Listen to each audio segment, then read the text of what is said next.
ನಮ್ಮ ಇವತ್ತಿನ ride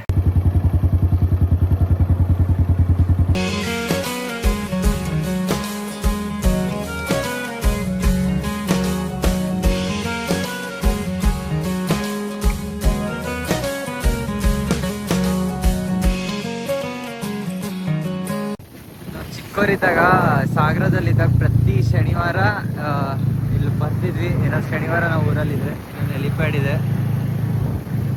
helicopters ಇರುತ್ತೆ. ಈಗ ನಾನು ಹೋಗ್ತಿರೋ ದೇವರ ಸನ್ನಿಧಿಯ ಹೆಸರು ವರದಹಳ್ಳಿ ಅಂತ.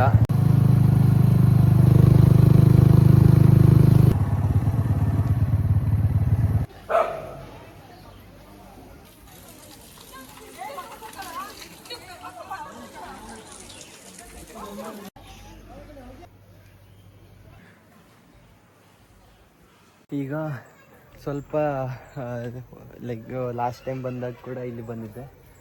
ಇದು ಬಂದ್ಬಿಟ್ಟು ಶ್ರೀಧರ್ ಸ್ವಾಮಿಗಳ ಸನ್ನಿಧಿ ವರದಹಳ್ಳಿ ಅಂತ. ನಮ್ಮ ಸಾಗರದಿಂದ 8 ಕಿಲೋಮೀಟರ್ ದೂರದಲ್ಲಿದೆ ಇದು. ಈ ಕ್ಷೇತ್ರಕ್ಕೆ ಬಂದರೆ ಒಂಥರ ಶಾಂತಿ, ನೆಮ್ಮದಿ, ಪೀಸ್ ಸಿಗತ್ತೆ. ಸೊ ಅದಕ್ಕೆ ಬಂದೆ ಇಲ್ಲಿ. ಹಾಗೆ ಶ್ರೀಗಳನ್ನು ನೋಡಬೇಕಂದ್ರೆ ತೆಳಗಿಂದ ಮೇಲ್ವರೆಗೂ ಹತ್ಕೊಂತ ಹೋಗ್ಬೇಕು. ಹೂಗಳಿದ್ದಾರೆ, ಹುಷಾರಿರ್ಬೇಕಪ್ಪ. ಫೋನ್ ಮೇಲೆ ಕಣ್ಣು. ಅಯ್ಯಪ್ಪ, ಫೋನ್ ನೋಡಿ ಕಚ್ಚಗೆ ಬಂತು, ಕಚ್ಚಗಲ್ಲ ಗುರ್ರು ಅಂತು. ಇಲ್ಲಿಂದ ಕೆಳವರೆಗೂ ಇದೆ. ಇದು ಬಂದ್ಬಿಟ್ಟು ಅವರ ಸನ್ನಿಧಿ.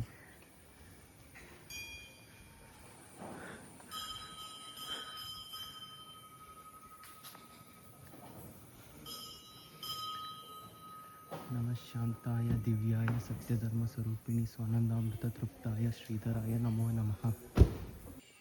ಕ್ಷೇತ್ರದಲ್ಲಿ ಹೀಗೆ ಹೋಗಬೇಕು, ಒಳಗಡೆ ದರ್ಶನ ಮಾಡ್ಕೊಂಡು ಬರಬೇಕು.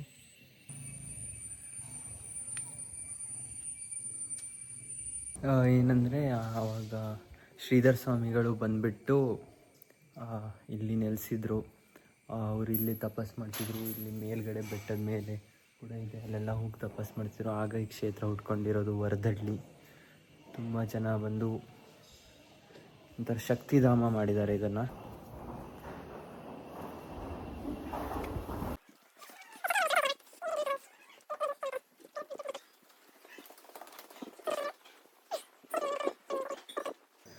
ನಾವು ಆಗಲೇ ಬಂದ ಸ್ಥಳ ಅಲ್ಲಿರೋದು ತೋರಿಸ್ತೀವಿ. ನಾವು ಅಲ್ಲಿ ಕೆಳಗಿಂದ ಮೇಲೆ ಬಂದಿರೋದು.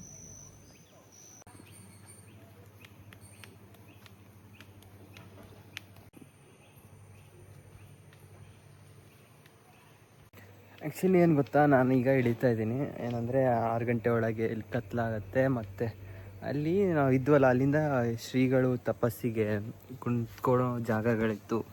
ಮೇಲ್ಗಡೆ ಆ ಕಡೆ ಒಂದು ಅರ್ಧ ಕಿಲೋಮೀಟರ್ ಹೈಕ್ ಮಾಡಬೇಕು.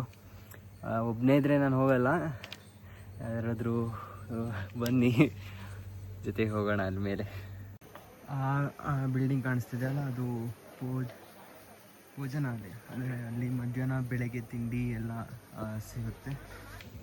ಇಷ್ಟಿತ್ತು ವರದಹಳ್ಳಿಯ ಒಂದು ಸ್ಮಾಲ್ ಟೂರ್, ಸ್ಮಾಲ್ ವ್ಲಾಗ್. ಈಗ ನೋಡೋ ಬೇರೆ ಪ್ಲೇಸ್ ಎಲ್ಲಿ ಹೋಗ್ಬೋದು ಅಂತ. ನನಗೆ ಕಡೆ ಟೈಮು ಇಲ್ಲಿ ಬಂದಾಗ ಒಬ್ಬರು ಮಂಜು ಭಟ್ರು ಅಂತ ಸಿಕ್ಕಿದ್ರು. ಅವರು ಅಚಾನಕಾಗಿ ಸಿಕ್ಕಿದ್ರು. ಅವ್ರನ್ನ ಇವತ್ತಲ್ಲೆಲ್ಲ ಅಬ್ಸರ್ವ್ ಮಾಡಿದೆ, ಸಿಗಲಿಲ್ಲ. ಬಂದಾಗ ಭೇಟಿ ಆಗು ಅಂತ 1-2-3 ಸಲ ತುಂಬ ಒತ್ತು ಕೊಟ್ಟು ಹೇಳಿದರು. ಅದಾದಮೇಲೆ ಇನ್ನೊಂದು ದಿವಸ ಕಾಲ್ ಕೂಡ ಮಾಡಿದರು. ಫೋನ್ ಮಾಡಲಾ, ಆಗಲೇ ಟೈಮ್ ಆಗಿಬಿಟ್ಟಿದೆ. ನೋಡೋಣ ಮತ್ತೆ ಯಾವಾಗಾರು ಬಂದಾಗ. ಬೆಳಗ್ಗೆ ಬಂದರೆ ಅವ್ರಿಗೆ ಫೋನ್ ಮಾಡ್ಬೋದು. ಅಡಿಕೆ ತೋಟ ಫ್ರೆಂಡ್ಸ್. ಅಲ್ಲೆಲ್ಲಿ ಈಗ ಹಲಸಿನ ಹಣ್ಣು ಇದೆ. ನಂಗೆ ಗೊತ್ತಿಲ್ಲ ಇದು ಪ್ರಾಪರ್ ಸೀಸನ್, ಅಂದರೆ ಸೀಸನ್ ಎಂಡ್ ಆಗಿ ಬಂತ ಅಂತ. ಅಂದರೆ ಸಿಕ್ಕಾಪಟ್ಟೆ ಹಲಸಿನ ಹಣ್ಣಿದೆ ಮರದ ಭಾರಿ. ಇದು ಬಂದ್ಬಿಟ್ಟು ಗೋಶಾಲೆ, ಹಸುಗಳು ಹೋಗಿ ಬರೋ ಗೋಶಾಲೆ.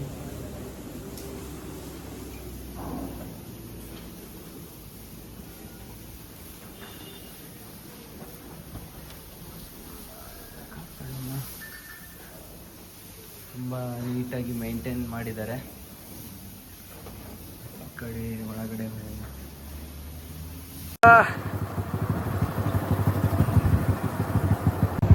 ಈಗ ಬಂದಿರೋ ಸ್ಥಳ ಶ್ರೀ ದುರ್ಗಾಂಬಿಕಾ ದೇವಿಯ ಸ್ಥಳ, ಶ್ರೀರಾಮ ದುರ್ಗಾಂಬ ದೇವಸ್ಥಾನ. ಇದು ದುರ್ಗಾಂಬಿಕಾ ದೇವಿಯ ಸನ್ನಿಧಿ. ಅಡಿಕೆ ತೋಟ, ಅಡಿಕೆ ತೋಟ, ಅಡಿಕೆ ತೋಟ.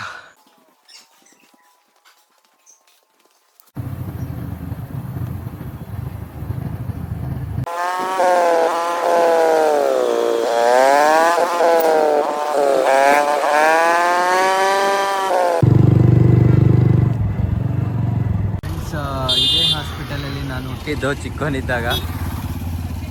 ಮನೆಯಲ್ಲಿ ಹೇಳ್ತಿರ್ತಾರೆ. ಇದು ಬಂದ್ಬಿಟ್ಟು ಗಣಪತಿ ಕೆರೆ ಅಂತಾರೆ, ಸಾಗರದ ಗಣಪತಿ ಕೆರೆ. ಯಾಕಂದರೆ ಗಣಪತಿ ದೇವಸ್ಥಾನ ಇದೆ, ನಮ್ಮ ಮುಂಚೆ ಇಲ್ಲೇ ಗಣೇಶ ಬಿಡಕ್ಕೆ ಬರ್ತಿದ್ದು. ಲಾಗ್ ಸನ್ನಿಧಿಯ ಒಂದು ಕ್ಷೇತ್ರದ ನಿಮಗೆ ಇಷ್ಟ ಆಯಿತು ಅಂದರೆ ಸಬ್ಸ್ಕ್ರೈಬ್ ಮಾಡಿ, ಫ್ರೆಂಡ್ಸ್ ಎಲ್ಲರಿಗೂ ಶೇರ್ ಮಾಡಿ, ಗ್ರೋ ಆಗೋಕ್ಕೆ ಹೆಲ್ಪ್ ಮಾಡಿ ಅಂತ ಕೇಳ್ಕೊತ ನನ್ನ ಲಾಗ್ನ ಎಂಡ್ ಮಾಡ್ತಾಯಿದ್ದೀನಿ.